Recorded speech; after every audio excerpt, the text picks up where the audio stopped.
The history of the Igbo people cannot be told without the kingdom of Arochukwu. The early 18th century witnessed the establishment of this great and domineering kingdom. The foundations of the kingdom were laid by slaves who had revolted against their Ibibio masters. This led to the Ibibio conquest of 1634. This conquest saw them gain ownership of the powerful and famous oracle, the Ibini Ukpabi. The Arochukwu kingdom soon became a powerhouse economically, politically, and also oracular, as it was home to the Ibini Ukpabi oracle, high priests, influential traders, and Aro diplomats.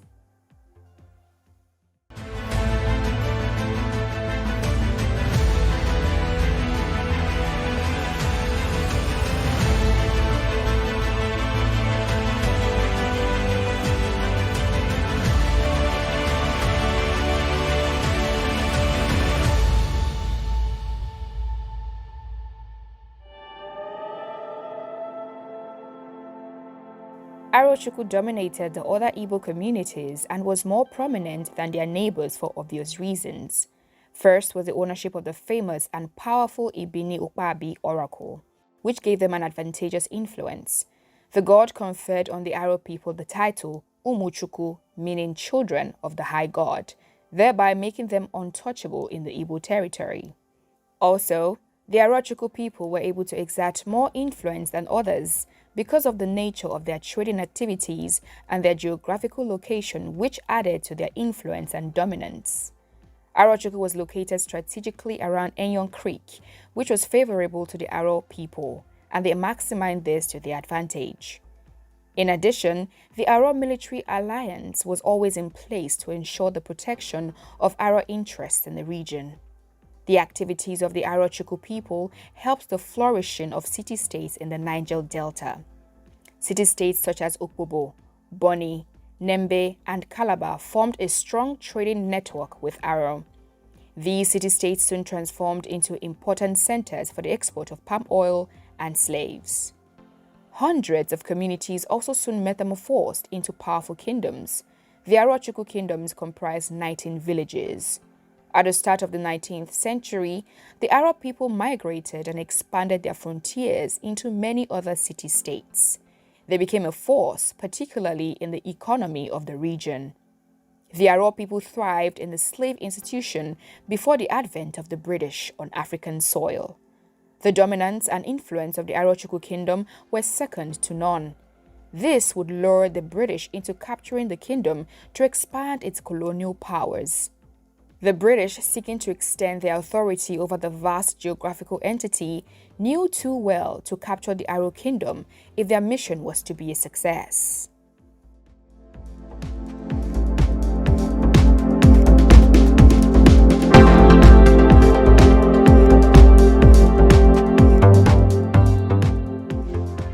Several factors led to the expedition and destruction of Arochukwu or Aro in 1902. The Berlin Conference of 1885 saw European powerhouses scramble for Africa, and this led to the division of the land into several colonies.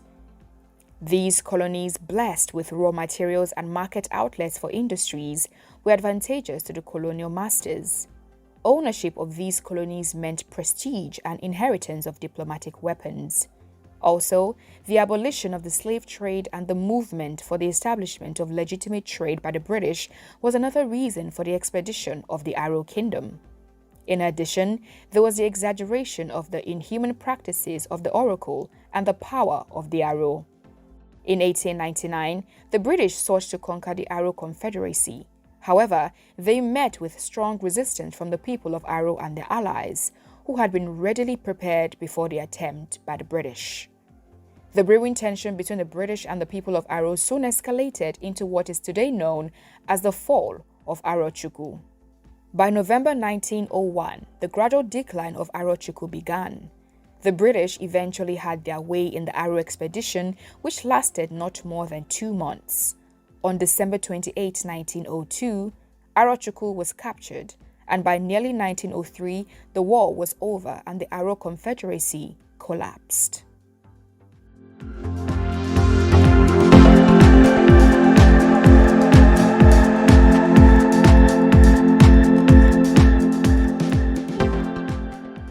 The protest, known as Ogu Umuwanyi among Igbo women, occurred from November 23, 1929 to January 10, 1930. The protest spread across several areas in the eastern region, with thousands of women participating in the revolt. Women from 6 ethnic groups, Ibibio, Ogoni, Boni, Okpobo, Andoni, and Igbo, all took part in the protest. Several plausible reasons have been given as to what led to the women's protest. One of the major reasons for the revolt was the imposition of direct taxation on the natives. Direct taxation never existed in the East until 1926, when it was introduced by the British. A census was carried out that same year to determine who and how much they would pay as tax. The menfolk had been exploited by this system. In 1928, however, an order was given to the local warrant chiefs to conduct another census. Before this, there was an economic depression in the early 1920s that led to the impoverishment of women as the terms of trade were not favorable to them. The remote census, together with the burden of the economic depression, triggered the women's protest. Another factor was the lack of participation of women in the political and administrative policies of their communities. Before colonial administration, women had a role in the political and administrative affairs of their communities. However, the advent of the British colonial rule brought an end to that. The colonial rule gave women no part in the administrative and political affairs of their communities. The policy of the indirect rule system and the creation of warrant chiefs was another factor that led to the protest. These warrant chiefs had no prior legitimate authority in the indigenous political system. Their appointment led to the intensification of conflict in society. These warrant chiefs would also enrich themselves and forcefully recruit men to build railways, roads, and government houses. The women, during the protest, complained bitterly about forced labor and the deprivation that came along with it. Their complaint was aimed at forestalling the taxation of women and seeking redress for the injustices in the economic, social, and political system. The protest led to the destruction of the buildings of the native courts, dispensary, and staff quarters in Okpobo town. Also, several casualties were recorded and over 50 women were killed. On January 2, 1930, a commission was set up by the government to investigate the roots of the protest. The reports of the commission convinced the government to carry out administrative reforms, including the abolition of the warrant chief system and the reorganization of the native courts. The women's protest was instrumental in the restructuring of the system of government and a more indigenous system of government similar to the one practiced before the advent of the British government was clamored for. It also marked the rise of gender ideology as it gave women the opportunity to engage in social actions. The Aba women's protest of 1929 led to an engendering of resistance, conflicts, and ultimately nationalism, which would eventually end with the independence of Nigeria in 1960.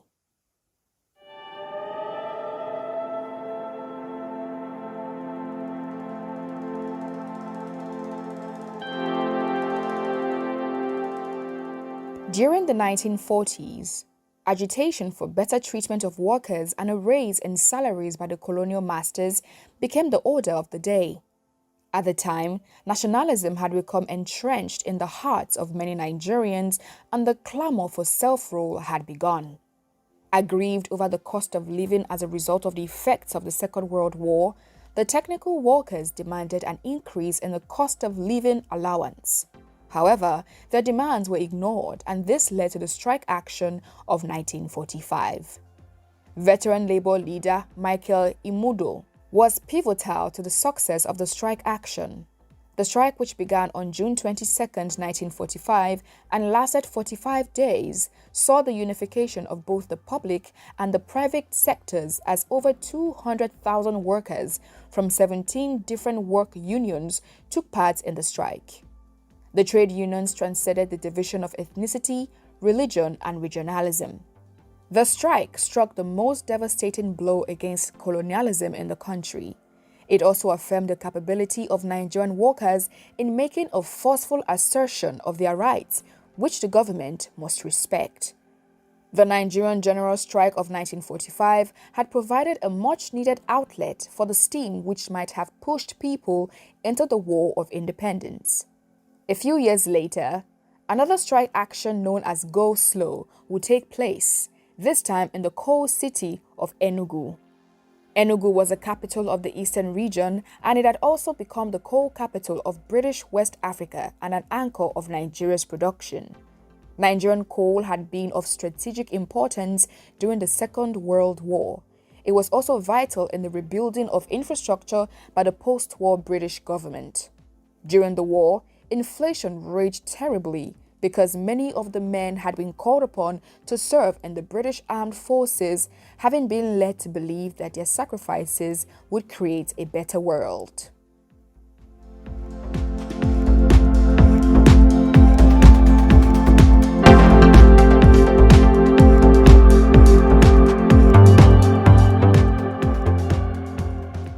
By 1949, Enugu had developed into a town with wide international sophistication.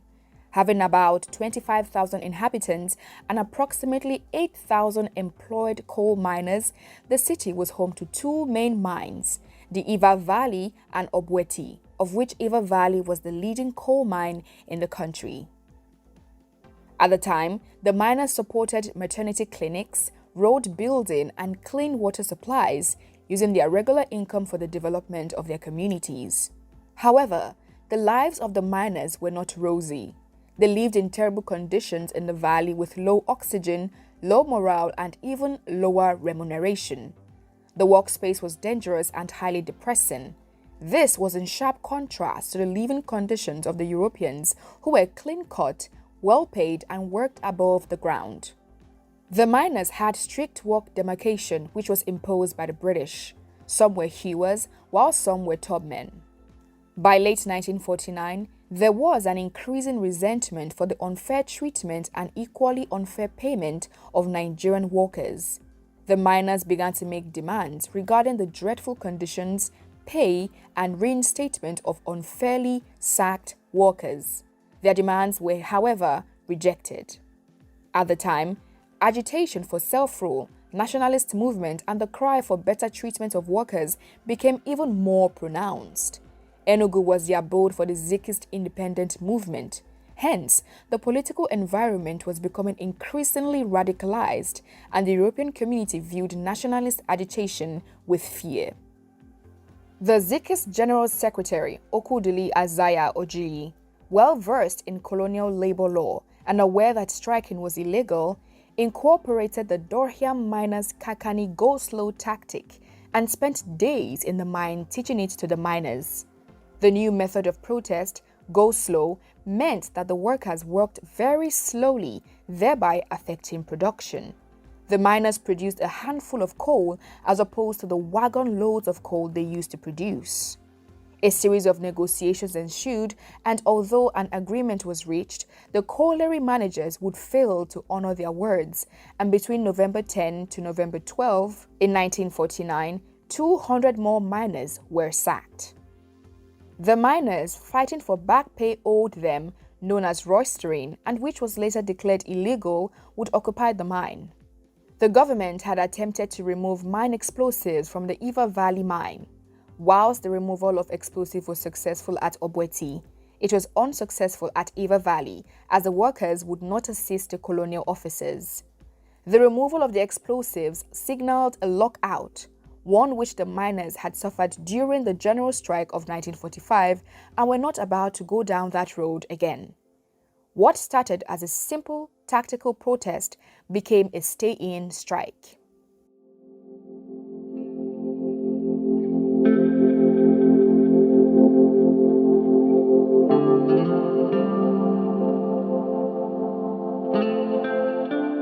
From November 16 to 18, the decisions made by the political officials stemmed from false assumptions, misunderstandings, and enshrined derogatory ideas about African workers. On November 17, 1949, about 900 policemen were dispatched to Enugu, many of them Hausa soldiers from the north. The following day, November 18, 1949, saw the police officers led by Captain F.S. Phillip, Senior Superintendent of Police, swarm the mine. The miners, in their costume, had tied strips of red cloth to their helmets and began to dance and chant to boost morale. The captain, ignorant of the Igbo language and unfamiliar with the traditions of colliery protest, began to panic. To him, they dangerously indulged in dancing and their organization was along military lines. Philip's inability to understand the miners led to his ordering of shooting.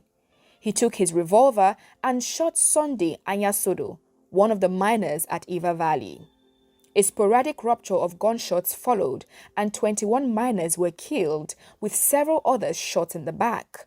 51 workers were injured as they scampered for safety.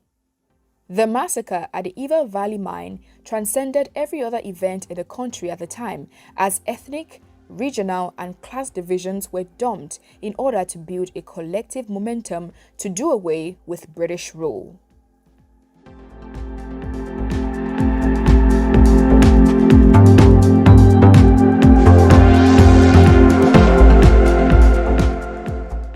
The Iva Valley Mine massacre led to a series of mass protests around the country. Places like Port Harcourt, Aba, and Owerri witnessed a breakout of protests. The Nigerian Women's Union boycotted all foreign-owned businesses. Ibadan Ex-Servicemen's Association expressed their dismay, and an 18-man National Emergency Committee (NEC) was set up to conduct the national response to the crime. The massacre was the last straw for the British. The movement for independence became even more pronounced after the killings.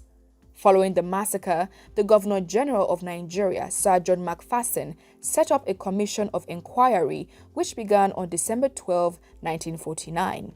The Fitzgerald Commission, as it was called, demanded the resignation of the chief commander for the Eastern region and the return for every police officer involved in the killings to Nigeria for trial.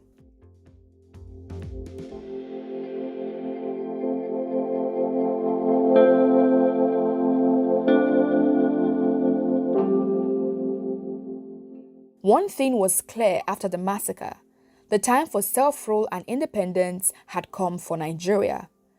However, before independence, Nigeria fought 2 world wars for the British, and the country's mineral resources were used to fund these wars. You can check out the full story in our next episode.